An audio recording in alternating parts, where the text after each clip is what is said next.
గణన కార్యక్రమం జరుగుతూ ఉంది. ఇప్పుడు ఏంటంటే మళ్ళీ నిర్వహిస్తున్నామని ప్రభుత్వం చెప్తున్నట్టే చెప్పింది, కానీ మీరు మా దగ్గరకు వచ్చి చేసుకోవాలనేటువంటి మాట అది ఇంకా పరేషాన్ ఉంది. సో మీ దగ్గర ఆల్రెడీ లెక్క ఉంది, రాష్ట్ర ప్రభుత్వం దగ్గర ఎవరెవరు చేసుకోలేదో మీ లెక్క ఉంది కదా, ఆ లెక్క బట్టి ఆ ఇంటికి ఎమ్యునరేటర్ని డైరెక్ట్ పంపొచ్చు కదా. ఇప్పుడు ఈ టోల్ ఫ్రీ నెంబర్ పెట్టిరు, ఓకే, దానికి ఎంతమంది చేస్తారు ఏం కథ? నిన్న మాజీ మంత్రి గారు ఏడా మల్యాల రాజయ్య గారి సతీమణి ఏమంటుంది నిన్నరా, మా దగ్గరికి ఎవరైనా వస్తే చేస్తాం కానీ మేము ఎట్లా పోయి చేయగలుగుతాం సార్ అని చెప్పి చెప్తాం. మేము ఏడికి పోవాలంటుంది.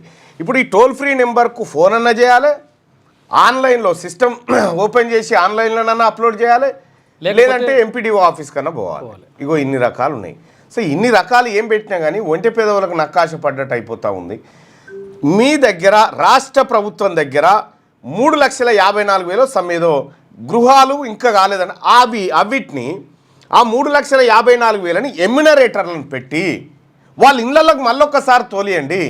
ఇక తోలిచ్చిన తర్వాత కూడా డేటా రాకపోతే దానికి ఎవడేం చేయలేడు, కానీ ఫస్ట్ అయితే తోలించండి. ఏది చిత్తశుద్ధి లేని పూజ లెక్క అయిపోయింది కార్యక్రమం అంతా. అందుకోసమే మీరు ఇచ్చినటువంటి అవకాశం ఏదైతే ఉందో ఆ అవకాశాన్ని ఆ కాయిదాలు పట్టుకొని మళ్ళీ ఎమ్యునరేటర్ని వాళ్ళ ఇంటి దగ్గరకు తోలిస్తే కొంత మంచి జరుగుతుంది. రాష్ట్ర ప్రభుత్వానికి చెప్తున్నటువంటి మళ్ళీ ఎక్కడ వేసిన గొంగడి అక్కడే ఉంటుంది. లేకపోతే నిన్న మనం చెక్ చేసామన్నా చుట్టుపక్కల ఎమ్యునరేటర్స్ ఎక్కడ వచ్చి ఇలా మనం కెమెరా తీసుకొని ఎమ్యునరేటరే లేడు, ఏమీ లేదు. అయ్యా దయచేసి రాష్ట్ర ప్రభుత్వ సిఎస్ గారు, చీఫ్ సెక్రటరీ గారు, ఇట్లా కాదు. ఇప్పుడు టోల్ ఫ్రీ నెంబర్ ఇస్తే ఓడి చేస్తాడా? ఈ పబ్లిక్వే లేజీగా ఉన్నారు కొంత. కాబట్టి ప్రభుత్వమే ప్రజల దగ్గరికి పోవాలా, ప్రభుత్వమే ప్రజల దగ్గరికి పోయి వాళ్ళ ఇంట్లో ఏవైతే ఇండ్లు అయితే మూతపడ్డాయి మీ దగ్గర ఉంది కదా, సంఖ్య డేటా ఉంది కదా, ఇప్పుడు ఆ సంఖ్యను బట్టే కదా ఇంతమంది చేసుకోలేదని చెప్పింది. మళ్ళీ వాళ్ళ దగ్గర పోతే అయిపోయాయి. అట్లా కూడా మిస్ అయితే ఎవరైనా చేసుకుంటారు, అట్లా కూడా మిస్ అయితే ఎవరైనా చేసుకుంటారు. మీరు అది ఆ ఆప్షన్ పెట్టకుండా ఈ 3 ఆప్షన్లు పెట్టడం వల్ల లాభం ఏముంది? ఇప్పుడు మీరు అనుకున్న లక్ష్యాన్ని కూడా చేరలేరు, మీరు నిర్దేశించుకున్న లక్ష్యాన్ని కూడా మీరు చేరలేరు. లాభం ఏంది? కాకపోతే ప్రజలు కూడా ఒకటి ఆలోచించుకోవాలి. విషయం ఏంటంటే మేము కులకరణలో పాల్గొనకపోతే ఏమవుతుంది అనుకుంటే మీ వివరాలు ఉన్నాయి కదా, ఈ వివరాలన్నీ ఎంటర్ చేసుకోకపోతే మీకు సేమ్ స్కీములు రావాలి, ఏం కథ రావాలి, ఏం కావాలో ప్రభుత్వానికి తెలవాలి కదా, అన్ని పోతే లెక్క మీకు అర్థమైతలేదు. ప్రధానంగా బీసీ, ఎస్సీ, ఎస్టీ, మైనారిటీ మీరే మెజారిటీ, మీరే పాల్గొనకపోతే కష్టమవుతుంది. ఆ 3.91 అని ఏదైతే చెప్తా ఉన్నారో ఆడి మందమన్నా చేయండి. అయ్యా మీకు ఇష్టం లేకపోతే ఆస్తులు బీస్తులు చెప్పకపోతే చెప్పకపోరు, అదనే పక్క పెట్టు. ఆస్తులు బీస్తులు చెప్పకురి, గవ్వనే చెప్పురి. ఇప్పుడు జనం భయపడుతుంది ఆస్తులు ఇండ్లు మన్ను మశానం పెట్టేసరికి దానికి గజ్జులోనికి అది దాంట్లో పాల్గొంటలేదు. దాంతో కొంత మనం దిగ్విజయంగా సత్యనాశనం చేసినాం. ఇప్పుడు ఈ 3 ఆప్షన్లు ఏవైతే ఉన్నాయో ఈ 3 ఆప్షన్లు ఎంపీడీఓ కార్యాలయానికి పోవడము, ఆన్లైన్లో చేయడం, టోల్ ఫ్రీ నెంబరు, ఇవి కాదు. నిజంగా వాళ్ళ దగ్గర ఇవన్నీ ఉంటే ఎన్నడో చేసేటోళ్ళు. అవి లేకనే వీళ్ళు మిగిలిపోయి ఉండొచ్చు. కాకపోతే ఎమ్యునరేటర్ని సపరేట్గా పెట్టి పాత ఎమ్యునరేటర్లు ఎవరైతే ఉన్నారో వాళ్ళకే మళ్ళొక్కసారి పిలుపునిచ్చి నేను కనుక్కున్నా, చాలా ఏది ఆఫీసర్లతో కనుక్కున్నా, కాలే సార్ సర్కారు చెప్పింది అంత కాలేదు, మా తన కాలే మేమే చెప్తున్నాం కదా సార్ కుల్లా అని చెప్తా ఉన్నారు సింపుల్గా. సరే అయిన సంగతి, దాని సంగతి ఏందో మళ్ళీ తర్వాత చూద్దాం. కానీ ఇప్పుడు ఒక ఆప్షన్ అయితే నడుస్తుంది కదా, ఈ ఆప్షన్ని ఎమ్యునరేటర్లను పెట్టి వాళ్ళ ఇళ్ళకి తోలియండి. మా ఇళ్ళకి రాలేదు అంటున్నారు వాళ్ళు, వస్తే మేము చెప్పడానికి సిద్ధంగా ఉన్నామని చెప్తా ఉన్నారు. దయచేసి రాష్ట్ర ప్రభుత్వం ఈ లెక్కలు తీయడం కోసం 10 కోట్ల రూపాయలు ఖర్చు పెట్టలేదా? 10-20 కోట్లు ఖర్చు పెట్టలేదా రాష్ట్ర ప్రభుత్వం? గంత దివాలాగా ఉన్నదా? పంపించచ్చు కదా మరి అధికారులను. మళ్ళీ పాత లెక్కనే అవుతుంది ఇది. ప్రజలు కూడా ఇది అయిపోయినాక మాట్లాడుకుందాం. నిజంగా మన రాష్ట్ర ప్రభుత్వానికి చిత్తశుద్ధి ఉంటే ఇగో ఈ నమూనాలు చేయాలి. మన దగ్గర లిస్ట్ ఉంది, ఎవరెవరు చేసుకోలేదో లిస్ట్ ఉంది. సరిగ్గా వాళ్ళ ఇంటికే పంపించేదానికి మీకే ఇబ్బంది? అంటే రాకూడదు అనుకుంటున్నారేమో మరి లెక్కలు. సరే మీ ఇష్టం. ఎవరి కర్మ వాడు అనుభవిస్తాడులే కానీ పబ్లిక్ కూడా స్వచ్ఛందంగా చేసుకోండి. అసలు ప్రజలారా మీరు కూడా ఈ ఉన్న అవకాశాన్ని వినియోగించుకోండి. రాసుకోండి 040271. అసలు ప్రజలారా నేను చెప్తా ఉన్నా, ఏం జరుగుతుంది? ఒక ఆయన వాడు దొరకలే కానీ కుక్కలు నిడిచిపెట్టినాడు. ఏం జరుగుతుంది? ఇవి లేకపోతే ఏం జరుగుతుంది చూస్తారా? బోర్డు పెట్టు. తెలంగాణ కాదు, మొత్తం భారతదేశంలో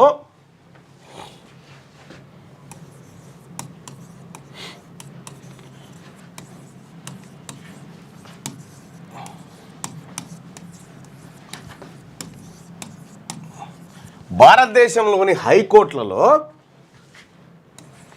2018 నుండి 2023 వరకు 2018 నుంచి 2023 వరకు మొత్తం హైకోర్టు జడ్జిలను ఎంతమంది నియమించారంటే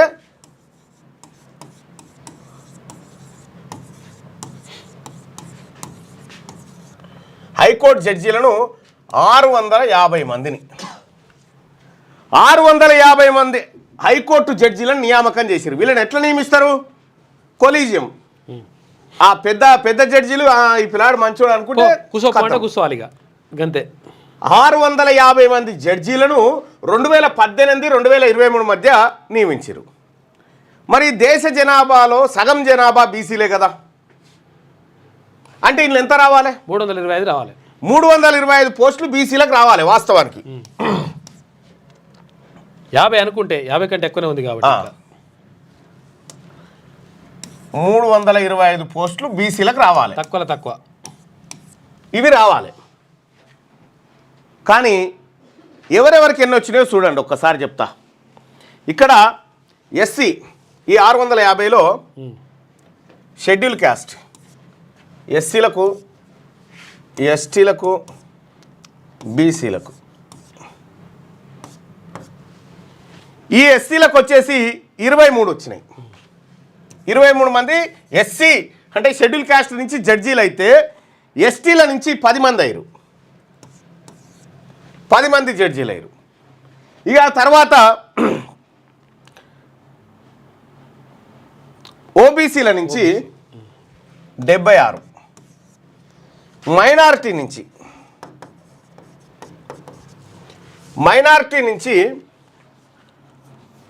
36. ఇది మైనారిటీ నుంచి. ఇక ఏది కులాల వివరాలు చెప్పినటువంటి వాళ్ళు మరో 13 మంది ఉన్నారు. 650లో ఓబీసీ, ఎస్సీ, ఎస్టీ వీళ్ళ ఎస్సీ, ఎస్టీ, బీసీ, మైనారిటీ వీళ్ళ జనాభా 100కి ఎంత ఉందంటే 90%. 90% జనాభా వీళ్ళది. 90% జనాభా ఉన్నటువంటి వీళ్ళకు దక్కినటువంటి ఇవి ఒక్కసారి లెక్క పెట్టు. కోండి 9, 15, 18, 8, 1. వీళ్ళు కాదు, ఈ 13 వాళ్ళు కాదు. వీళ్ళేమో కులం చెప్పాలి, వీళ్ళ పక్కకు పెట్టు. 12, 3, 15, 5 ఆగు 145. 650 మైనస్ 145. 90% ఉన్న జనాభా వాళ్ళకి 145 జడ్జీలు దక్కితే 492. 505. ఇగో ఈ పిడికెడు మంది లేనటువంటి వాళ్ళకు 505 జడ్జీలు ఈ అప్పర్ కాస్ట్ నుంచి వచ్చారు. ఇల్లు ఎస్సీ, ఎస్టీ, బీసీ, మైనార్టీలు అందరు కలిస్తే అందరు కలిస్తే ఇది. ఇక మన బీసీలకు సంబంధించినటువంటి కులగణన కోర్టులు ఎందుకు కొట్టేస్తాయంటే ఎందుకంటే మన వాళ్ళు ఉండరు కదా ఆడ, మొత్తం అప్పర్ క్యాస్టే. 2018 నుంచి 2023 వరకు మధ్యలో 650 మంది జడ్జీలను నియమిస్తే అందులో 505 మంది అప్పర్ క్యాస్ట్ వాళ్ళే. అప్పర్ క్యాస్ట్ ఈ తీన్మార్మలన్న లెక్క కాదు, రాజ్యసభలో న్యాయశాఖ మంత్రి ఇచ్చిన లెక్క. కిరణ్ రిజిజు ఇచ్చిండు.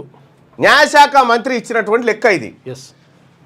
650 మంది అప్పర్ కాస్ట్ ఏది మొత్తం జడ్జీలు అయితే అందులో 505 మంది అప్పర్ కాస్టే. ఇంకా సింపుల్గా చూడండి. మరి ఎట్లా వస్తూ ఉన్నారు మల్లన్న వీళ్ళు అని అంటే, వరంగల్ జిల్లా కోర్టు ఉంది. వరంగల్ జిల్లా కోర్టులో ఒక న్యాయమూర్తి, ఎవరు, బీసీ వర్గానికి సంబంధించినటువంటి చంద్రశేఖర్ అని బీసీ సామాజిక వర్గానికి సంబంధించినటువంటి ఈయన. అయితే ఈయన అంటే జిల్లా జడ్జిల నుంచి హైకోర్టుకు వచ్చేటువంటిది కొంత కోటా ఉంటుంది. అయితే చంద్రశేఖర్ గారు హైకోర్టుకు పోతాడిగా, హైకోర్టుకు ఎలివేట్ అయ్యేటువంటి టైంలో వీళ్ళంతా కలిసి ఏం చేసిరంటే, ఈయనను కేసులో ఇరికిచ్చి ఈయనను సస్పెండ్ చేయించి ఈయన వెనకాల ఉన్నటువంటి రెడ్డి గారి భార్యని హైకోర్టుకు పట్టుకపోయారు. జిల్లా కోర్టు నుంచి హైకోర్టుకు పట్టుకొని పోయారు. ఈ జ్యుడిషియరీలో ఇంత దుర్మార్గంగా బీసీలకు దక్కవలసినటువంటి వాటా దక్కకపోయి ఎందుకు దక్కలేదు?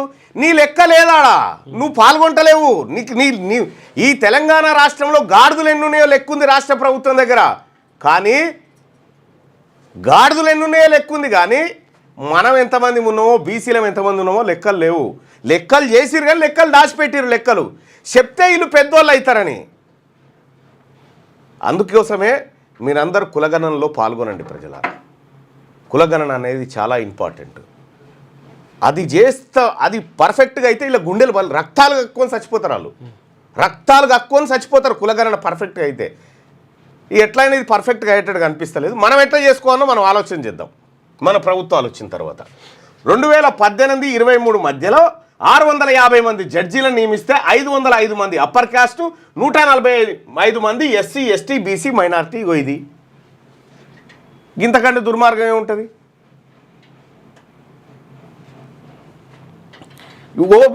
ఇలా ఓబీసీలకు దక్కినటువంటి పర్సంటేజ్ ఎంత ఎరికైనా 11.69%.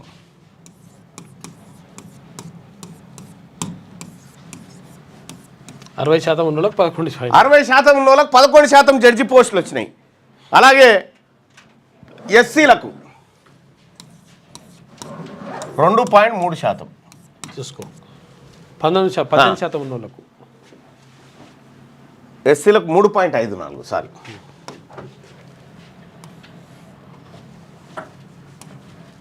3.54% ఎస్సీలకు. ఎస్టీలకు వచ్చేసి 1.54%.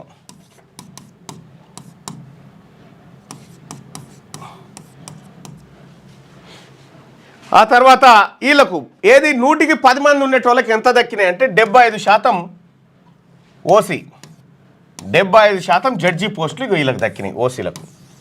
పిడికెడు మంది ఈ దేశంలో 10% మంది లేని వాళ్ళకు 75% దక్కినాయి.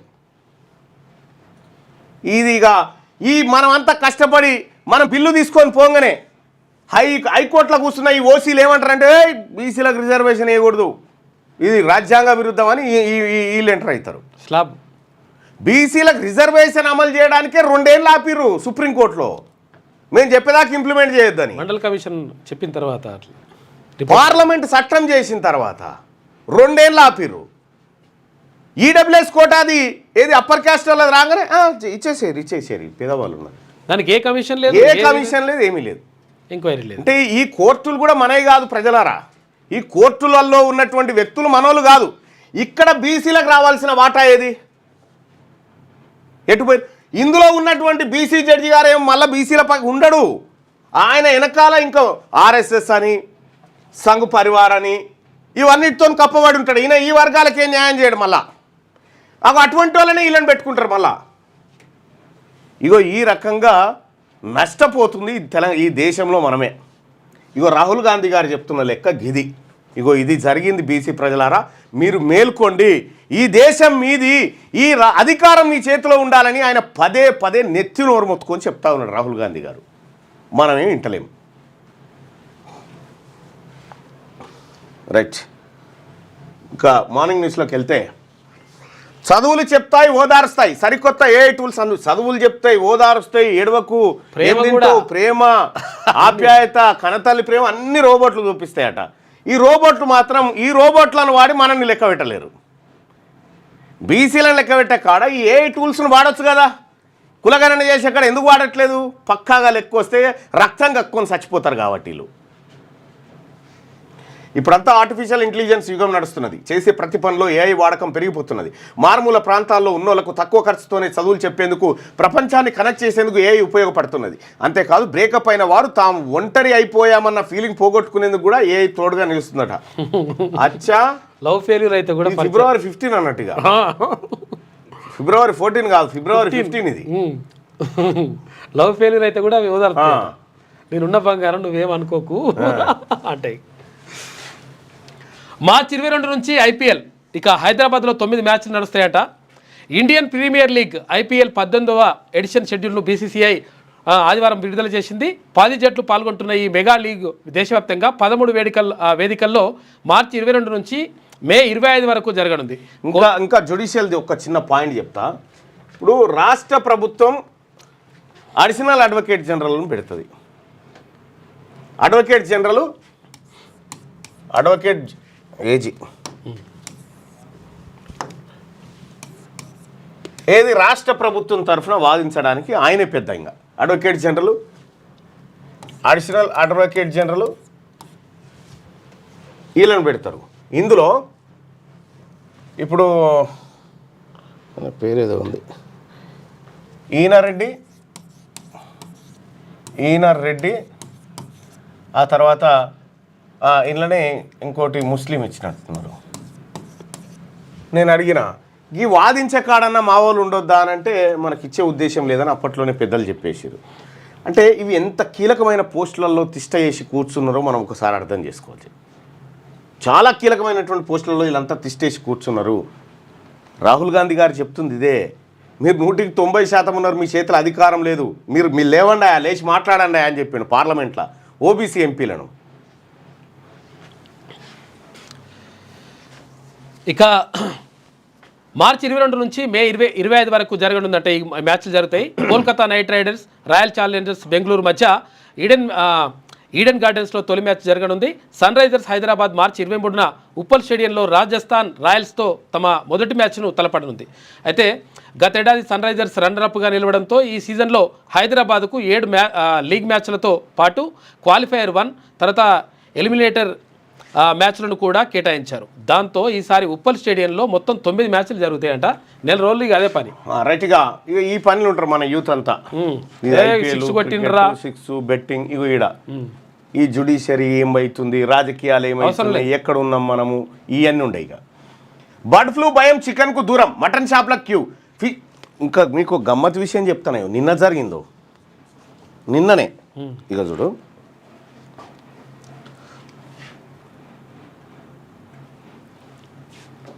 బీసీలారా, బీసీ ఉద్యోగస్తులారా, భరత్ ఇది వాట్సాప్ ఓపెన్ చేయి.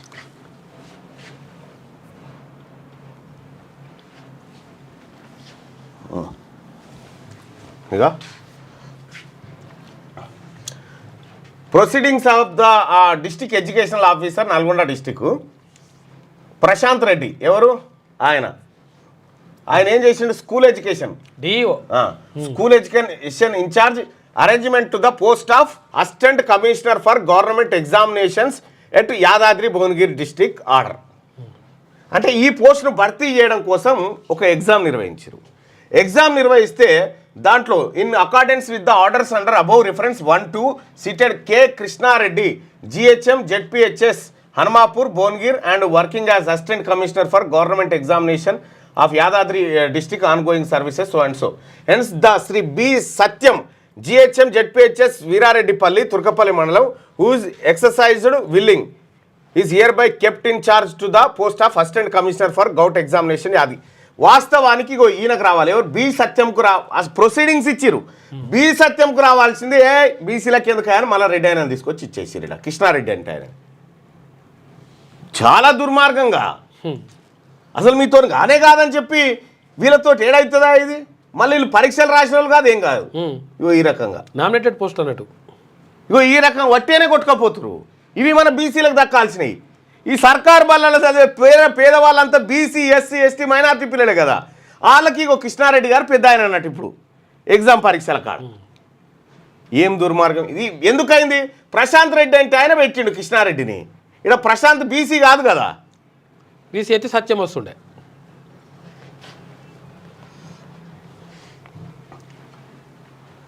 రైట్గా ఫిష్ మార్కెట్లోనూ విపరీతమైన రద్దీ. అదే అదునుగా రేట్లు భారీగా పెంచేసిన వ్యాపారులు. ₹1000 దాటిన కిలో మటన్, నాటుకోడి 500.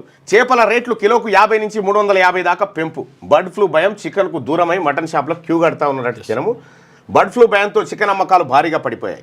ఆదివారం అయినా గిరాకీ లేక చికెన్ షాపులు వెలవెలబోయాయి. బర్డ్ ఫ్లూ ఎఫెక్ట్తో చికెన్కు దూరంగా ఉన్న జనం మటన్, చేపలు, నాటుకోళ్లు కొనేందుకు ఆసక్తి చూపించారు. దీంతో మటన్ షాపులు, చేపల మార్కెట్లు మాత్రం కలకల్లాడాయి. గ్రేటర్ హైదరాబాద్తో పాటు జిల్లాల్లోనూ ఇదే పరిస్థితి కనిపించింది. ముఖ్యంగా హైదరాబాద్ రామ్నగర్లోని చేపల మార్కెట్కు జనం భారీగా తరలివచ్చారు. సిటీలోని మటన్ షాపుల్లోనూ విపరీతమైన రద్దీ కనిపించింది. కొన్ని చోట్ల మధ్యాహ్నానికల్లా నో స్టాక్ బోర్డులు కనిపించాయి. 60,000 వరకు గిరాకీ పోయింది. బర్డ్ ఫ్లూ ఎఫెక్ట్తో చికెన్ గిరాకీ భారీగా పడిపోయింది. నాకు ప్రతి ఆదివారం ₹70,000 గిరాకీ జరిగేది. ఇప్పుడు కనీసం ₹10,000 కూడా కాలేదు. ₹60,000 వరకు లాస్ వచ్చింది. ఆదిలాబాద్లో బర్డ్ ఫ్లూ సమస్య లేదు, కానీ ప్రజల్లో అపోహ కారణంగా మాకు గిరాకీ తగ్గిందని చెప్పేసి శివాజీ అంటున్నాడు. ప్రతి వారం 60-70 వేల రూపాయల గిరాకీ అవుతుందంటే ఇప్పుడు 10,000 కూడా కాలేదట. అది ఆదిలాబాద్ జిల్లాలో. ఐఏఎస్లు మారండి, తప్పులను ఎంకరేజ్ చేయొద్దు సీఎం రేవంత్ రెడ్డి. కొందరు ఆఫీసర్లు ఏసీ గదులను దాటుతలే. ఒకప్పుడు లీడర్ల కన్నా ఆఫీసర్లతోనే జనం మమేకమయ్యేవారు. ఇప్పుడు ఆ పరిస్థితి ఎక్కడుంది? శంకరన్, శేషన్, మన్మోహన్ లాంటి వాళ్లను స్ఫూర్తిగా తీసుకోవాలి. నిబద్ధత కలిగిన ఆఫీసర్లకు ఖచ్చితంగా గుర్తింపు ఉంటుంది. యంగ్ సివిల్ సర్వెంట్లకు రిటైర్డ్ ఆఫీసర్లతో సెమినార్ నిర్వహిస్తామని వెల్లడి. రిటైర్డ్ ఐఏఎస్ గోపాలకృష్ణ నాయుడు రాసిన లైఫ్ ఆఫ్ ఏ కర్మయోగి పుస్తకావిష్కరణ సభలో ముఖ్యమంత్రి రేవంత్ రెడ్డి గారు చేసినటువంటి వ్యాఖ్యలు. ఐఏఎస్లు మారండి అని చెప్తా ఉన్నాడు.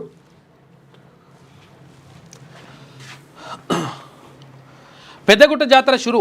సూర్యాపేట జిల్లాలోని పెద్దగట్టు జాతర షురు. సూర్యాపేట జిల్లాలోని దురాజుపల్లి లింగమంతుల స్వామి జాతర ఆదివారం రాత్రి ప్రారంభమైంది. శనివారం గొల్లబజార్లోని యాదవుల కులదైవ దేవాలయం నుంచి మకర తోరణాన్ని దురాజుపల్లి గుట్టకు తరలించగా ఆదివారం అర్ధరాత్రి కేసార నుంచి దేవరపెట్టెను పెద్దగట్టుపైకి చేర్చారంటూ పెద్దగట్టు జాతర షురువు అయింది. ఇవాళ ఆ జాతరకు నేను కూడా వెళ్తా ఉన్నా కాసేపట్లో. పెద్దగట్టు లింగమంతుల స్వామి జాతర ఏదైతే ఉందో చాలా ఘనంగా జరుగుతుంది. సమ్మక్క సారక్క జాతర తర్వాత ఆ స్థాయిలో జరిగేటువంటి జాతర నల్లగొండ జిల్లాలో మంచి జరుగుతుంది. సూర్యాపేట జిల్లా ఇప్పుడు అయ్యా ఇవాళ కేసీఆర్ గారు పుట్టినరోజు అట కదా. అరే అవును, పులికి జన్మదిన శుభాకాంక్షలు. జన్మదిన శుభాకాంక్షలు. పైసలు వేస్తారు, అకౌంట్ ఖాళీ చేస్తారు. నిన్ను 150, 200, 300 ఫిబ్రవరి 17 ఈయనది, జనవరి 17 నాది. ఒక నెల పెద్ద పైసలు వేస్తారు, అకౌంట్ ఖాళీ చేస్తారు. తక్కువ మొత్తం డిపాజిట్ చేసి ఫోన్కు క్రెడిట్ అలర్ట్. ఆ మెసేజ్ చూసి యూపీఐ బ్యాలెన్స్ చెక్ చేస్తే ఖాతాలోని డబ్బు గాయబ్. డిపాజిట్ చేసిన మొత్తాన్ని చివర 0 చేర్చి అందిన కాడికి దోపిడీ మెసేజ్ల రూపంలోనూ యూపీఐ లింకులు క్లిక్ చేస్తే అంతే. యూపీఐతో అడ్డగోలుగా పెరుగుతున్న జమ్ డిపాజిట్ స్కామ్స్ అట.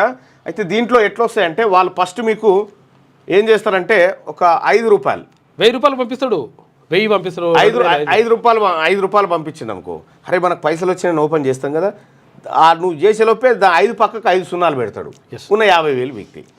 అయితే విషయం ఏంటంటే అసలు యాక్చువల్గా అది దీని మీద అప్రమత్తంగా ఉండండి. పావు గంట నుంచి ఒక ½ అన్ అవర్ వరకు, అర్ధగంట దాకా దాన్ని ఓపెన్ చేయొద్దంట. మనం జస్ట్ పిన్ను కొట్టేసి వానికి వెళ్ళిపోతాయి పైసలు అంతే.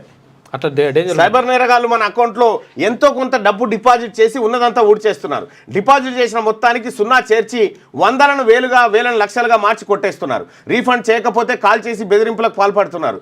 ఇలా యూపీఐ అడ్డాగా సాగుతున్న సైబర్ మోసాలను జంప్ డిపాజిట్ స్కామ్స్గా నేషనల్ సైబర్ క్రైమ్ పోర్టల్ గుర్తించింది. Payments gateways, ecommerce, job portals టార్గెట్గా జరుగుతున్న ఈ కొత్త తరహా మోసాల పట్ల అలర్ట్గా ఉండాలని ప్రజలకు సూచిస్తోంది. అన్ని రాష్ట్రాల సైబర్ క్రైమ్ పోలీసులకు అలర్ట్స్ జారీ చేసింది. మనకు తెలియకుండానే ఎంతో కొంత డబ్బు డిపాజిట్ అయినట్లు మెసేజ్ రాగానే వెంటనే యూపీఐ పేమెంట్స్ యాప్ను ఓపెన్ చేయొద్దని నిపుణులు సూచిస్తున్నారు. 0 చేర్చి ఏమార్చి సైబర్ నేరగాళ్లు ఫోన్పే, గూగుల్ పేతో పాటు ఇతర పేమెంట్స్ గేట్వేస్తో లింకులు జనరేట్ చేస్తున్నారు. ₹1000 నుంచి 5,000 దాకా డిపాజిట్ చేస్తున్నారట. డిపాజిట్ చేసి నువ్వు నెంబర్ కొట్టే వరకాల దాని పక్కకి ఇంకో 0 మిగతాయి నీ దాంట్లోకి వెళ్ళిపోతాయి. తస్మాత్ జాగ్రత్త. ఇలాంటి మోసాలు ఈ మధ్య ఎక్కువ జరుగుతున్నాయి. అకౌంట్లో డబ్బులు డిపాజిట్ చేసిన వెంటనే ఫోన్పే లేదా జీపే యాక్టివేట్ అవుతుంది. కానీ ఇలాంటి డిపాజిట్ జరిగినప్పుడు 15 నుంచి 30 నిమిషాల పాటు యూపీఐని వాడొద్దు. మనం ఆ లింకులు ఓపెన్ చేసామంటే స్కామర్లు ఫీడ్ చేసుకున్న మొత్తం ఇతర ఖాతాలోకి ట్రాన్స్ఫర్ అవుతుంది. మ్యూల్ అకౌంట్స్ కొనుగోలు చేసిన బ్యాంక్ అకౌంట్ల ద్వారా విత్డ్రా చేసుకుంటారు. ఇలాంటి మోసానికి గురైతే వెంటనే 1930 లేదా సైబర్ క్రైమ్ పోలీసులను ఆశ్రయించాలని చెప్పి చెప్తా ఉన్నారు విశ్వనాథ్ చింతకింద. ఎథికల్ హ్యాకర్ చెప్తున్నటువంటి మాట. ఈ వాస్తవానికి ఈ ఆన్లైన్ పేమెంట్స్ లేనప్పుడు ఇవ్వంది ఎవడు ఎత్తుక వాస్తవం అది. అవును, ఈ ఆన్లైన్ పేమెంట్ ఎప్పుడైతే వచ్చిందో ఖతం, నిమిషాలల్లో కోట్ల రూపాయలు ఖతమవుతున్నాయి. ఫ్రీ ఇసుక దోచేస్తున్నారు. స్థానిక అవసరాల పేరిట లోకల్ లీడర్ల దందా. వాగుల నుంచి రోజు 100 ట్రాక్టర్లు లారీలతో రవాణా. స్థానిక అవసరాలకు ఫ్రీ ఇసుక అంటూ నిరుడు సర్కార్ సర్క్యులర్. అదే అదునుగా లోకల్ లీడర్లు కొందరు ఆఫీసర్లు కుమ్మక్కై దోపిడీ. ఇష్టారీతిన చెరువులు వాగుల నుంచి ఇసుక తరలింపు. ఇబ్బడి ముబ్బడిగా వెలుస్తున్న స్టాక్ పాయింట్లు. ఫ్రీ ఇసుక కోసం స్థానికులు అటుగా వెళ్తే దాడులు. లేబర్ ఛార్జీలు ఆఫీసర్లకు మామూళ్ళ పేరిట వసూలు చేస్తూ ఉన్నారట. ఇసుక పాలసీ అంతా లోకల్ లీడర్ల చేతుల్లో నడుస్తుందట. స్థానికులకు ఫ్రీగా ఇసుక ఇవ్వాలన్న రాష్ట్ర ప్రభుత్వ నిర్ణయాన్ని తమకు అనుకూలంగా మలుచుకొని చెరువులు వాగుల నుంచి అందిన కాడికి తోడేస్తున్నారు. మార్కెట్లో పెట్టి ఇష్టారీతిన రేట్లు పెంచి జేబులు నింపుకుంటున్నారట. ఈ భూపాలపల్లి జిల్లా గోదావరి వెంట ఇసుక క్వారీలను చూపిస్తున్నారు. ఫ్రీ ఇసుక పేరు మీద లోడ్లే తీసుకపోయి దోసుకపోతున్నారట లీడర్లు. వాళ్ళు ఏమన్నారంటే ఇందిరమ్మ ఇళ్లకు ఫ్రీ పేరు మీద మొత్తం కథం చేస్తారు. ఇక ఆ అనౌన్స్మెంట్తోనే తొక్కిసలాట. ప్రయాగ్రాజ్ ట్రైన్ కోసం జనం పరుగులు. 2 రైళ్ల పేర్లు ఒకేలా ఉండడంతో గందరగోళం. మరో 2 రైళ్లు ఆలస్యం అవడంతో స్టేషన్లో విపరీతమైన రద్దీ. ఢిల్లీ రైల్వే స్టేషన్ ఘటనలో 18కి చేరిన ఇంకెంతమంది చస్తే ఈ పుణ్యస్నానాల కథ ఆగుతుందో. ఎంతమంది చనిపోవాలి, ఎంత పెట్టుకున్నారు. పేర్లు సేమ్ ఉన్నాయంట. ఇక్కడ నుంచి అక్కడ వేరే ప్లాట్ఫామ్. ఏంది ఈ అడావిడేంది? కోట్ల మంది. పట్టపగలు నడి రోడ్డుపై హత్య. అన్నను కత్తులతో పొడిచి చంపిన సోదరుడు. మేడ్చల్లో నేషనల్ హైవేపై ఘటన. రోజు తాగి వచ్చి తల్లిదండ్రులను వేధిస్తున్నాడని యువకుడిని అతడి తమ్ముడు వరుసకు యువకుడు కలిసి అతి దారుణంగా హతమార్చారట. పట్టపగలు అందరూ చూస్తున్నా కానీ నడి రోడ్డుపై కత్తులతో పొడిచి చంపారట. విజువల్స్ కూడా తాగి వచ్చి తల్లిదండ్రులను చెర పెడతా ఉన్నాడట. వారి బాధ భరించలేక ఆయన కొట్టి చంపారు. ఒంటికి బయటకే. రాష్ట్రంలో 25% బడుల్లో ఇదే స్థితి. 5.4% బడుల్లో టాయిలెట్స్ లేవు. 19% బడుల్లో పాడుపడ్డాయి. 27% బాలికలకు టాయిలెట్ సౌలత్ లేదు. ప్రభుత్వ ప్రైవేట్ స్కూళ్ల పరిస్థితిపై అసర్ నివేదికలో వెళ్ళడంటూ సిగ్గు చేటు మనందరికీ, మన రాజకీయ నాయకులందరికీ సిగ్గు చేటు ఇది. సర్కారు బడులలో 25% స్కూళ్ళలో టాయిలెట్లు లేవు. మూత్రం పోయడానికి కూడా పరిస్థితి లేకపోతే ఇప్పుడు ఎందుకంటే దీనికి సంబంధించినటువంటి ఈ సర్కార్ బల్లో చదివేది ఎస్సీ ఎస్టీ బీసీ మైనారిటీ బిడ్డలు. దీనికి అధికారులు ఎవరుంటారు? ఉన్నత అధికారులు అప్పర్ క్యాస్ట్ వాళ్ళకి ఏం తీట పట్టిందని చేస్తారు మన పేదోళ్ళ గురించి. ఇవి నాశనం అయితేనే కదా వాళ్ళ ప్రైవేట్ కార్పొరేట్ విద్యా సంస్థలు బతికేది. ఇగో ఇది మరుగుదొడ్లు లేవట 25% బడులల్లా. చిచ్చకు శుభాకాంక్షలు. 1000 ఏళ్ళ ఎన్ని ఏళ్ళైతే అన్ని 1500 పోనీ. 65 రోజులు 74 మ్యాచ్లు. ఐపీఎల్ 2025 షెడ్యూల్ విడుదలైంది. మార్చి 22న లీగ్ షురూ అవుతుంది. మే 25న ఫైనల్. ఇక తెలుగు రాష్ట్రాల్లో మొత్తం 11 మ్యాచ్లు.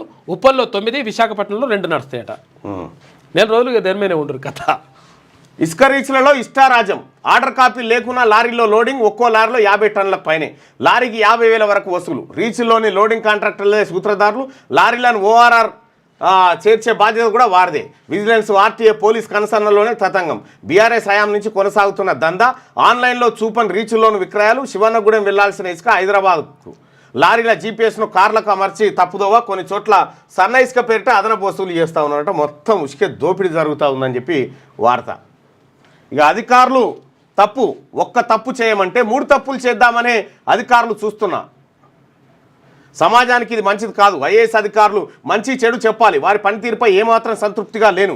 ఏసీ గదులకే పరిమితం అవుతున్నారు. ప్రజల వద్దకు వెళ్తేనే సమస్యలు తెలుస్తాయి. మాజీ ఐఏఎస్ పుస్తకావిష్కరణలో సీఎం అంటూ అప్పట్లెక్క అధికారులు పోవుడు ప్రజల దగ్గరికి పోవుడు కాదు. ప్రజలు ఫోన్ చేస్తే కూడా ఫోన్ ఎత్తారు. ఎత్తారు చాలా మంది. ప్రజలు ఫోన్ చేస్తే కూడా ఫోన్ ఎత్తనటువంటి అధికారులు మోపాయి చాలా మంది ఉన్నారు. వాళ్ళకి గది లేదు పోయేది లేదు. గద్దర్ అవార్డులకు 10 కోట్లు. 2025-26 బడ్జెట్లో ప్రతిపాదన. సమాచార శాఖ, film development corporation deputy CM బట్టి సమీక్షించినట. గద్దర్ అవార్డుల కోసం నంది అవార్డుల ప్లేస్లో గద్దర్ అవార్డులను తీసుకొస్తా ఉన్నారు. దానికోసం 10 కోట్ల బడ్జెట్ను కేటాయించబోతా ఉన్నారు. ఇక వాహన ఫిట్నెస్కి ఇక ఆటోమేటిక్ అంట. రవాణా శాఖ త్వరలో 14 ఆటోమేటిక్ ఫిట్నెస్ సెంటర్లు ఏర్పాటు చేస్తుంది. జిల్లాలో 10, హైదరాబాద్లో 4 ప్రతిపాదనలు సిద్ధం చేసింది. ఇక ప్రస్తుతం మాన్యువల్గా వాహనాల తనిఖీ, పారదర్శకత లేకపోవడంతో యథేచ్ఛగా ఫిట్నెస్ పత్రాల జారీ. ఇక ప్రమాదాల బారిన వాహనాలు ఏటీఎస్తో పరిష్కారం అంట. వాహన ఫిట్నెస్ ఇక ఆటోమేటిక్ అనట. హైటెక్ కోర్టు అధునాతన సౌకర్యాలతో నా భూతో కోర్టు అందంగా ఉంటే లాభమైంది. కోర్టులో జడ్జి గారు మా వర్గాలు కాదు కదా.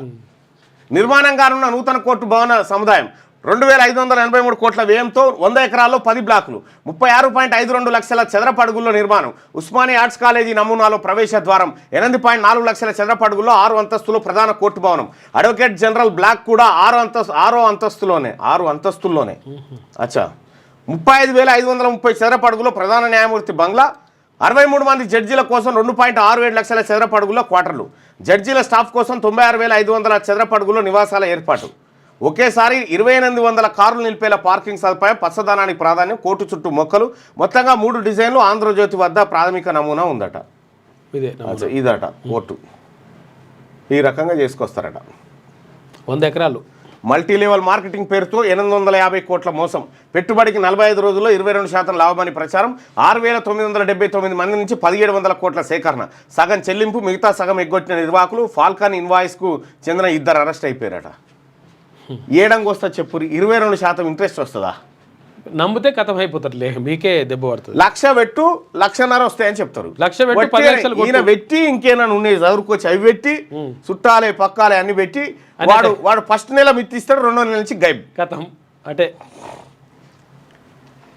మళ్ళీ సంఖ్యలతోనే తీరు మార్చుకొని అమెరికా మళ్ళీ విడతలోనూ 228 మంది భారతీయులకు సంఖ్యలు వేసి వెనక్కి పంపిన అగ్రరాజ్యం. ఇక అదపాగా కట్టుకోవడానికి అనుమతించలేదన్న సిక్కు వలసదారులు. తీవ్రంగా ఖండించిన శిరోమణి గురుద్వారా ప్రబంధక కమిటీ. భారత్లో ఓటింగ్ పెంపునకు కేటాయించిన 182 కోట్లు రద్దు అని చెప్పి డోర్ చెప్తా ఉన్నాడు. ఈ ఓటింగ్ పెంపుడేమో కానీ అమెరికా నుంచి మనోళ్ళని కాళ్ళకు సంఖ్యలు వేసి తీసుకొస్తా ఉన్నారట అక్రమ వలసదారుల పేరు మీద. మరి నరేంద్ర మోడీ గారు పోయిరుగా గిదాన చేసుకురాలేదా? సంఖ్యలు ఎందుకు ఎత్తున్నారా? ట్రంప్ నీకు మంచి దోస్తు అని చెప్తావు కదా. పోయి ఈ సంఖ్యలు పడవలసింది అదానికైతే అదాని సంఖ్యలు ఇప్పేసి జనానికి వేసి తీసుకొస్తారు గంతే. అయితే వాస్తవం. అమెరికా అండ లేకుంటే ఉక్రెయిన్ మనగడ కష్టమే. ఆ దేశ అధ్యక్షుడు జెలెన్స్కీ వ్యాఖ్య. ఉక్రెయిన్పై రష్యా దండయాత్రకు మరో వారం రోజుల్లో 3 ఏళ్లు పూర్తి. 18% భూభాగం కోల్పోయిన ఉక్రెయిన్. రష్యా భూభాగంలో కొంతమేర ఆక్రమణ. అమెరికా, యూరప్ దేశాల మద్దతుతో 3 ఏళ్లుగా రష్యా సేనలకు ముప్పు తిప్పలు. ట్రంప్ అధ్యక్షుడు అయ్యాక మారిన పరిస్థితి. సాయం అందించాలంటే ఉక్రెయిన్లోని సగం ఖనిజ నిక్షేపాలు రాసివ్వాలని షరతు. ట్రంప్పై ఆశలు పెట్టుకోలేమన్న జెలెన్స్కీ ఆర్మీ ఆఫ్ యూరప్ ఏర్పాటుకు పిలుపునిస్తా ఉన్నాడట. ట్రంప్ నమ్ముకున్నా అమెరికా నమ్ముకున్నా ఇట్లే ఉంటుంది కదా. అంతే దెబ్బ. బాబోయ్ చికెన్ కొయ్యబోయి మటన్. అచ్చా బర్డ్ ఫ్లూ నేపథ్యంలో వెలవెలబోతున్న చికెన్ షాపులు. గ్రేటర్లో గతంతో పోలిస్తే సగానికి తగ్గిన అమ్మకాలు. ఆదివారం కిటకిటలాడిన మటన్ షాపులు, ఫిష్ మార్కెట్లు. ఆ తర్వాత 100 నుంచి 150 మేర ధర పెంచి అమ్ముతున్న నిర్వాహకులు. ముషిరాబాద్ చేపల మార్కెట్లో ఆదివారం రెట్టింపు అమ్మకాలు. మార్కెట్కు భారీగా రొయ్యలు. మధ్యాహ్నానికే సరుకు కథమైపోయిందట. అచ్చా తొలి తెలుగు మహిళా నిర్మాత కృష్ణవేణి కన్నుమూత. తొలితరం నటి, గాయని, స్టూడియో అధినేతగా ముద్ర. మన దేశంతో ఎన్టీఆర్కు వెండి తెరకు తెచ్చిన ఖ్యాతి. ఎన్టీఆర్ మన దేశం అనే సినిమా తోటి ఎన్టీఆర్ వెండి తెరకు తెచ్చిన పరిచయం చేసింది ఆమె. అచ్చా చనిపోయిందట. 101 సంవత్సరాలు ఉన్నది ఆమె. 101 సెంచరీ పూర్తి అయింది. అవుట్. ఇది ఆంధ్రజ్యోతిలో ఉన్న వార్తలు. ఒకసారిగా శనార్థి తెలంగాణ వార్తలు చూద్దాం. జాతీయ అవార్డు కోసం ఎదురు చూస్తున్నా. ఆ రోజు అమ్మమ్మ చీర కట్టుకుంటా అని చెప్పి నటి సాయి వాళ్ళ అమ్మమ్మ చీర కట్టుకొని పోయి జాతీయ అవార్డు తీసుకోవాలని కోరికతో ఉందట సాయి పల్లవి. వాళ్ళ అమ్మమ్మ కట్టుకున్న చీర.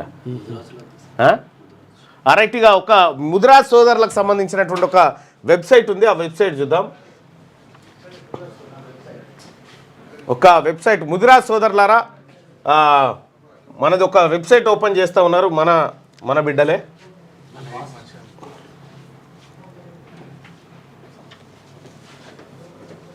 ఆ వెబ్సైట్ తీసుకొని రారు. ఒక్కరు రారు.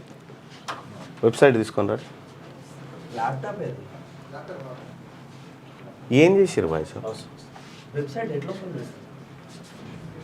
ఇక పంపి తర్వాత చూద్దాంలే. ఓకే బిజీ ఉన్నట్టున్నారు. రైట్గా రెడ్లు 1952 నుంచి వీరిదే హవా. 1962 వరకు బ్రాహ్మణులు రెడ్ల మధ్య హోరాహోరీ. ఆ తర్వాత రెడ్లదే ఆధిపత్యం. జిల్లా జిల్లాలే గుత్తా పట్టుకున్నారు. చాలా సెగ్మెంట్లను పర్మనెంట్గా రిజర్వ్ చేసుకున్న రెడ్లు. నైజాం పాలన విముక్తి నుంచి నేటి అసెంబ్లీ వరకు ఇదే పరిస్థితి. ఇక్కడ మనం గమనించాల్సినటువంటి దాదాపు 119 నియోజకవర్గాలు కదా. ఇందులో ఇప్పటి వరకు బీసీలు ఎమ్మెల్యేలు కానటువంటి నియోజకవర్గాలు ఓ 60 ఉంటాయి ఈజీగా. తక్కువ 60. ఇవి రిజర్వ్డ్ అన్నట్టే కదా. ఇప్పుడు ఇవి అప్పర్ కాస్ట్ కి రిజర్వ్ చేయబడ్డట్టే కదా. ఇదంతా ఒక్కసారి కూడా బీసీలు ఈ రిజర్వేషన్ మనకు చూపించి అనుభవిస్తుంది వాళ్ళు. అంతే. ఏమైంది బాయ్ సార్?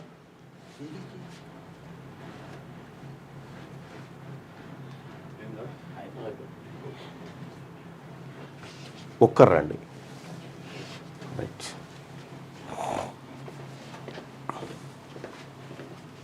ఏంది వెబ్సైటా?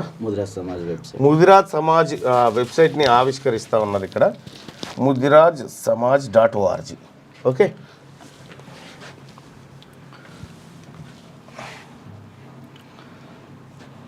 ముదిరాజ్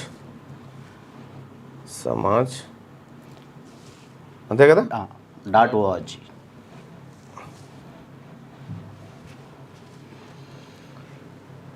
రైట్. ఇది ఆత్మగౌరవం మా ధ్యేయం, రాజ్యాధికారం మా లక్ష్యం. ముదిరాజులను బీసీడీ నుంచి బీసీఏలోకి చేర్చాలి అనేటువంటి ఉద్దేశంతో ఇక్కడ రిజిస్టర్ ఓపెన్ చేయాలి. ఇక్కడ రిజిస్టర్ అంటే దీంట్లో రిజిస్టర్ కామని చెప్తా ఉన్నారు. ఇది నీ పర్సనల్ వెబ్సైటా జాతి మొత్తం? జాతి మొత్తానికి. ఓకే. మీ ఫోటోలు ఏమున్నాయండి మొత్తం అన్ని? వెబ్సైట్ మీ మహనీయుల ఫోటోలు ఉండాలి కదా. పెడుతున్నాం. ఈ రిజిస్ట్రేషన్ ఓపెన్ చేయగానే సేమ్ మన బీజేపీ సభ్యత్వం ఎలాగో ఉంటుందో బీజేపీ కాదు ఆ టైప్లో చేపించినాను. అంటే ముదిరాజులు బీసీడీ నుంచి మార్చడానికి ముదిరాజులు పేరు డీటెయిల్స్ మొత్తం ఎంటర్ చేయగానే కాదు. దీని ద్వారా ఏం చేయాలనుకుంటున్నాను? ముద్రాలను చైతన్యపరచడానికి. ముద్రాలు చైతన్యమై రెడీగా ఉన్నారు. వాళ్ళు రెడీగా ఉన్నారు కానీ ఆ గుంపు రేటన్నా దొలకపోదామని చూస్తున్నాం. లేదన్న, ఎటు దొలకపోయేది లేదు. తెలంగాణ రాష్ట్ర వ్యాప్తంగా కులగణన జరిగింది కదన్న. కులగణలో ముద్రాలకు చాలా తక్కువ జనాభాను చూపించి అన్యాయం జరిగింది. ఈ అన్యాయం జరిగింది కాబట్టి ఇప్పుడు మేము ఈ రిజిస్ట్రేషన్ ఇందులో రిజిస్ట్రేషన్ చేసుకోమని చెప్తా. రిజిస్ట్రేషన్ చేసుకోగానే ఓకే వీళ్ళ ఫోటోతో కూడిన ఐడి కార్డు వస్తుంది. దాంట్లో ముదిరాలను బీసీడీ నుంచి ఏకు మార్చే వరకు మా పోరాటం ఆగదని ఒక నినాదం ఉంటుంది. దీన్ని ముదిరాజులు లక్షలాది మంది ముదిరాజులు వీళ్ళ సభ్యత్వం తీసుకొని ఆ ఐడి కార్డు మెంబర్షిప్ ఐడి విషయం చెప్తా సోదరా. ముదిరాజులను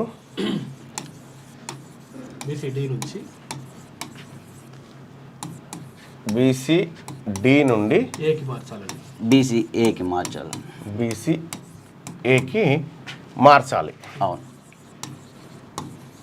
రైట్. ఈ డిమాండ్ మనం ఎందుకు చేస్తున్నాం అన్నట్టు, ఎందుకు మార్చాలంటున్నాం? ఇప్పటి వరకు తెలంగాణ రాష్ట్ర వ్యాప్తంగా అది మన ఇది అట్లా పెట్టాను. ఇది తీసుకోవాలా? చెప్పు. బీసీడీ నుంచి ఏకి మార్చాలి అని ఎందుకు అనుకుంటున్నాం? 1972లో వృత్తిపరమైన విభజన జరిగినప్పుడు మత్స్యకారులుగా ఉన్న 30 కులాలని బీసీఏలో చేర్చిళ్ళు. దాంట్లో 31 కులమైన ముదిరాజులను బీసీఏలో చేర్చకుండా బీసీడీలో చేర్చి ముదిరాజులకు అన్యాయం జరిగింది. అప్పటి నుంచి ముదిరాజులు ఏమంటున్నా, ఇందులో ఉన్న న్యాయం ఏంది, ఇందులో ఉన్న అన్యాయం ఏంది? బీసీఏకు రిజర్వేషన్ మారితే ఉద్యోగ అవకాశాలు ఎక్కువ వస్తాయి కదా. బీసీఏకి ఎంత ఉంది రిజర్వేషన్ ఇప్పుడు? 7%. 7 ఉందా? ఉండదు. అత్యంత తక్కువ దానికే ఉంటుంది. బీసీఏకి ఒకసారి చెక్ చేయి. ఆ తర్వాత సికి 1% ఉంటుంది. బీసీఏకి ఎంత ఉంది రిజర్వేషన్? 7% రిజర్వేషన్ ఉంది. అంటే 7% రిజర్వేషన్ ఇక్కడ బీసీఏకి ఉంది కాబట్టి మనకు ఇందులోకి తీసుకురావాలి. ఇక్కడ ఎంత ఉంది? ఇక్కడ 10 ఉంటుంది. 7%. ఈ 7% రిజర్వేషన్ నుంచి 7% రిజర్వేషన్ కావాలండి. అవును. సో ఇక్కడికి వస్తే మన బతుకులు మారుతాయి. ముదిరాజులకు ఉద్యోగ అవకాశాలు రైట్. ఇప్పుడు బీసీఏలో చాకలి, మంగలి, గంగిరెద్దుల, బాలసంతు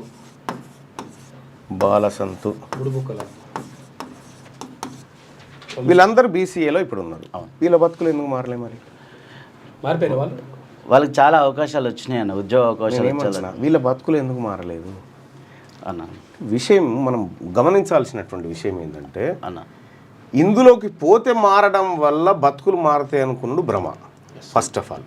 రెండోది ఇది సుదీర్ఘ కాలంలో గతంలో లేచినటువంటి ఒక డిమాండ్. ఈ డిమాండు చాలా రోజుల ముందు ఇప్పుడు ఈడ 50% కుప్ప అనేది ఓపెన్ రిజర్వేషన్ ఉంది, ఓపెన్ ఉంది. 50% రిజర్వ్డ్ అయినటువంటి స్థానాలు ఎస్సీ ఎస్టీ బీసీలకు ఉన్నాయి.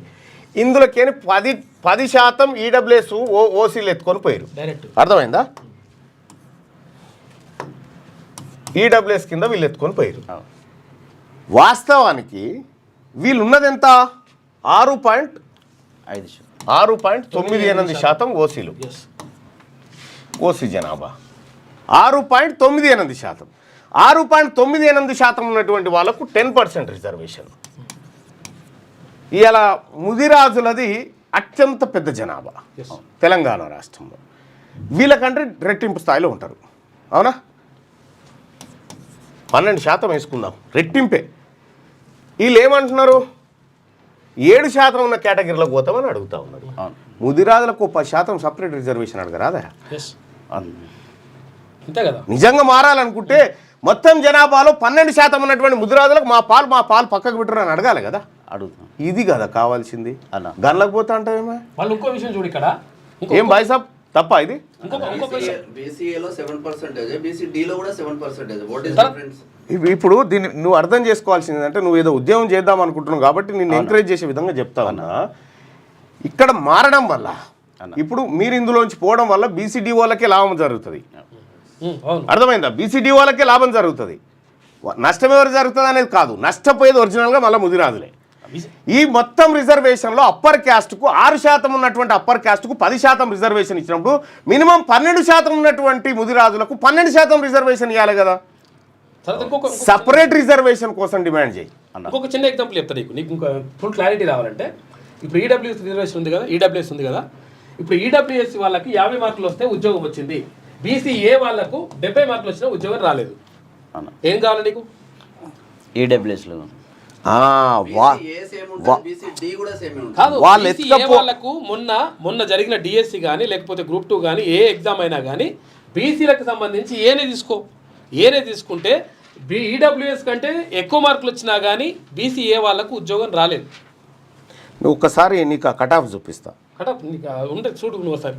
నా దగ్గర నేను చూపిస్తాను. అంటే మనం కూడా నిజమేందనేది విశ్లేషణ చేసి దిగాల మనం కూడా. సో ఇది ఒకప్పుడు సరైన డిమాండ్. ఏది? బీసీడీ నుంచి ఏక్ అనేది ఒకప్పుడు సరైన డిమాండ్. అది తద్వారా అవకాశాలు మెరుగుపడేటి, వాళ్ళకు మంచి జరిగేది. ఇప్పుడు ఇది వచ్చిన తర్వాత అది అవసరం లేదు. మీకు ఒక చిన్న ఎగ్జాంపుల్ చెప్తా, దాన్ని బట్టి మీరు ఆలోచన చేయండి. అంటే ఏం చేద్దామనేది.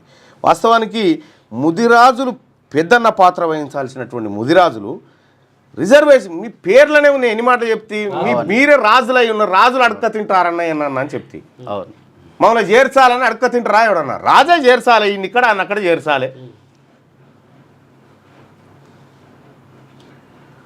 చాలా షాకింగ్ విషయాలు ఉంటాయన్న. ఇప్పుడు బీసీఏలో ఉద్యోగం రావాలంటే అంత ఆషామాషి కాదు. బీసీఏకి ఎక్కువ మార్కులు వచ్చినా కానీ ఉద్యోగం రాలేదు, ఈడబ్ల్యూఎస్కి తక్కువ మార్కులు వచ్చినా ఉద్యోగం వచ్చినాయి. మొత్తం ఇప్పుడు నువ్వు టోటల్గా చూసినా కానీ మొన్న నోటిఫికేషన్లు అన్నీ చూస్తే నా దగ్గర ఉంది. నీకు ఎగ్జాంపుల్ ఒకటి చెప్తా, ఆ ఎగ్జాంపుల్ బట్టి మనం ఆలోచన చేసుకోవాలి. 50 మార్కుల కాడ ఉద్యోగం వస్తూ ఉంటే నిజంగా మన జాతులకు ప్రయోజనం జరగాలంటే ఆ కుప్ప కొట్టాలి. దీంట్లో కొట్టాలి, ఆ కుప్ప కొట్టాలి. ఆ కుప్పను కొట్టాలి. లేకపోతే తెలంగాణ రాష్ట్రంలో ఉన్నటువంటి ముదిరాజులకు సపరేట్ రిజర్వేషన్ ఇవ్వాలి. ఇది చెప్పు, ఇది డిమాండ్ చేయి. నువ్వు వాటాదారు, నువ్వు హక్కుదారు, నువ్వు సపరేట్ రిజర్వేషన్ ఇవ్వాలని అడగకు, తీసుకుంటా అని చెప్పు. ఇక క్లోజ్ చేయది. ఇగో ఏంది ఇది? ఇగో బీసీ అయితే 88 మార్కులకు ఉద్యోగం రాలేదే, ఎస్సీకి 85 మార్కులకు రాలే, ఎస్టీకి 80 మార్కులకు రాలే, ఈడబ్ల్యూఎస్కి 77కే వచ్చింది. మనం ఏమంటున్నాము? ఈ 88లకు వద్దామంటున్నాం. అల్కాగ్ ఉద్యోగాలు వచ్చేటువంటి జాగా ఇడిచిపెట్టినాం మనము. ఈడబ్ల్యూఎస్ని ఇడిచిపెట్టి ఇటు పోతా ఉన్నాం. వాస్తవానికి ఈ ఈడబ్ల్యూఎస్ ప్లేస్లో ముదిరాజులకు దక్కాలే. అర్థమైందా బాయ్ సాబ్? అంటే మనము పాత వాళ్ళు ఒక నినాదం ఇచ్చారు కాబట్టి దాన్ని పట్టాను కాదు, వీళ్ళు మనం వచ్చే లోపలనే వీళ్ళు మార్చేసుకున్నారు కదా, మనం మేల్కొన్న లోపలనే. బీసీఏ ఉందన్న, మల్టీజోన్ 1లో ఇగో ఈ ర్యాంకు, మల్టీజోన్ 2లో ఈ ర్యాంకు, మల్టీజోన్ నాన్ లోకలు 337 ర్యాంక్ వచ్చిందన్న. ఇక్కడ ఈడబ్ల్యూఎస్ చూడన్న 556 ర్యాంకు, 1697 ర్యాంక్ వచ్చింది. మల్టీజోన్ 1లో వారికి ఉద్యోగం వస్తుంది. ఇక్కడ ఎంత తగ్గింది చూడన్నా, అర్థమైందా? మనము నష్టపోతున్నాము. నేను ముదిరాజ్ సోదరులకు పదే పదే చెప్పేది ఏంటంటే, మీరు రిజర్వేషన్లు కాదు, ఈ రాజ్యం మీదని చెప్తా ఉన్నాము అన్న, ఈ రాష్ట్రానికి రాజులు మీరని చెప్తా ఉన్నాము. మాకు ఇవి చిన్న చిన్నవి కావాలని కోరుకుంటా ఉన్నారు. అది బాధాకరమైనటువంటి విషయం. రాజ్యాధికారంలో వాటా కోసమే చిన్నదన్న ఈ రిజర్వేషన్. నువ్వు ఆ కుప్ప మీద కూర్చుంటే ఇవి ఎంత అన్నా ఇవి అన్న. ఇప్పుడు ముదిరాజు బిడ్డలు ఒక పెద్ద స్థానం మీద కూర్చుంటే ఇది ఎంతసేపు పని అన్న? ఇది ఒక్క నిమిషం పని, ఇది ఒక్కటే నిమిషం, ఒక ఆర్డినెన్స్ జారీ చేస్తే అయిపోతుంది. పెద్ద కథ కూడా కాదు ఇది. అంటే మనం పట్టాల్సింది పట్టకుండా మనల్ని ఇగో ఇటు దిక్కు ఈ పాత ఓల్డ్ మోడల్ ఏది ఇప్పుడు ఎస్మా బండి వేసి తింపుతారు అన్నట్టు మన చుట్టూ. అన్న మీరు బుల్లెట్ వేసుకొని పోవాలి ఈ టైంకి, నిర్ణయం తీసుకోవాలి, మనం నిర్ణయం తీసుకోవాలి కదా. మీరు బుల్లెట్ తీసుకొని పోవాలన్నా. ఇప్పుడు 50% ఇప్పటిదాకా మొత్తుకుంటాగో 650 మంది జడ్జీలను నియమిస్తే 505 మంది 505 మంది అప్పర్ క్యాస్ట్ వాళ్ళే, ఎస్సీ ఎస్టీ బీసీలు అందరూ కలిసి ఇంకో విషయం వాళ్ళ ముదిరాజు ఆయన లేడు ఇంకా అన్న. వాళ్ళు ఒక్క ముదిరాజు ఆయన కూడా లేడు. ఈ రాష్ట్రంలో ఎక్కడ పోయినా ఫస్ట్ జరిగే అన్యాయం జరిగేది ముదిరాజుకే అన్న. ఎందుకు జరుగుతుంది అన్యాయం? ఎందుకు జరుగుతుంది ముదిరాజు ఆయనకి? ఎందుకంటే ఆయన ఇట్లా అంటుండు కాబట్టి. ఆయన ఇట్లుంటే అన్యాయం జరగదు. ఎవడన్నా సింహాన్ని కొరక తినేటివి న్యాయమన్నా లేదు, సింహమే అన్నిటిని కొరకాలి. నువ్వు మేక లెక్క కనిపిస్తున్నావు కాబట్టి నేను కొరక తింటున్నారు. నువ్వు సింహంగా మారు అన్న, నేను ఎవడు కొరకరు ఇక అన్న. ఆ తరీకలోకి వ్యవస్థలోకి మీరు మార్పు వస్తే, నేను ముదిరాజు యువతకు కూడా చెప్తా ఉన్నా, యువకులారా ఈ రాష్ట్రం మీది, మీరు రావాల్సినటువంటి విధానం వేరుంది, మనం చేయాల్సిన పోరాటం వేరు. హక్కులు అడుక్కుంటే రావు బాయి సాబ్, హక్కులు అడుక్కుంటే రావు అన్న, కొట్లాడితే వస్తాయి హక్కులు. తొందరలోనే ముదిరాజ్ సమాజ్ ఆధ్వర్యంలో రాష్ట్ర వ్యాప్తంగా పాదయాత్ర మొదలు పెట్టబోతాం. పాదయాత్ర చెయ్యి, రాజ్యాధికారం రాజ్యాధికారం కోసం చెయ్యి అన్న, రాజ్యాధికారం కోసం చెయ్యి అన్న, దానికోసం ఎంతకైనా ముందుకు పో అన్న. కానీ చిన్న చిన్న అంశాల గురించి పోతే, నీలాంటి పెద్ద కమ్యూనిటీ ఒక చిన్న అంశం చుట్టూ తిరగడం వల్ల చాలా టైం వేస్ట్ అవుతుంది, నష్టపోతుంది. నీకు రాజ్యమే వస్తే నీకు ఎంతసేపు అని అన్న, ఎంతసేపు నువ్వు చెప్పే నిజంగా ఏం బాయ్ సాబ్. ఈ రాష్ట్రం ఇట్రారి, మీరందరు రారి, ఈ రాష్ట్రం మీ చేతికి వస్తే, ముదిరాజు బిడ్డలు ముఖ్యమంత్రి అయితే ఇది ఆగుతాదన్న? ఈ రిజర్వేషన్ ఎంతసేపు అని? అందుకోసమే మీరు అధికారం కోసం ప్రయత్నం చేయండి, రాజ్యాధికారం కోసం ప్రయత్నం చేయండి. నేను 100 సార్లు చెప్పిన ఈ విషయం. అన్న, మనం ఎవరిని రాజులు అడుక్కుంటారా? ఏమన్నా పోయి ఎవరిని అడుగుతారు మీరు? పిడికేడు మంది లేని వాళ్ళ దగ్గర పోయి సార్ మాకు ఇది అని అడుగుతారా? ముదిరాజులు ఒక్కసారి ఓ అని ఒరిగితేనే బిల్డింగులు కూలిపోయి కింద పడతాయి. గంతమంది ఉన్నారు, మనం అడుక్కోవడం ఏందన్న? రాజ్యాధికారం కోసం చెయ్యి. తొందరలోనే పాదయాత్ర స్టార్ట్ చెయ్యి. ఆ పాదయాత్ర ఓపెనింగ్ నేను వస్తా, చెయ్యి, ఖచ్చితంగా మీరు వస్తా, నేను వస్తా, చెయ్యి. ఆ పాదయాత్ర చేయి. కంగ్రాచులేషన్స్. ఎవరైతే ఆ పాదయాత్రలో పాల్గొని ఆ ఉద్యమానికి మద్దతు చేయాలనుకుంటున్నారో వాళ్ళు ఆ వెబ్సైట్ ఏది, mudirazsamaj.org, mudirazsamaj.org అనేటువంటి వెబ్సైట్లోకి పోయి మీ పేర్లు రిజిస్టర్ చేసుకోండి. కదులూరు, ఇంకా టైం అయింది. ఓకే, థ్యాంక్ యూ అన్న. ఇదా నువ్వు పాదయాత్ర చేసి మేము రాజులను సన్మానించాలన్నా, వచ్చిన బాధనే అది. చలో, right, all the best bye sir. చలో, thank you. Right bye sir. రెడ్లు ఇది క్లోజ్ చేయన్న.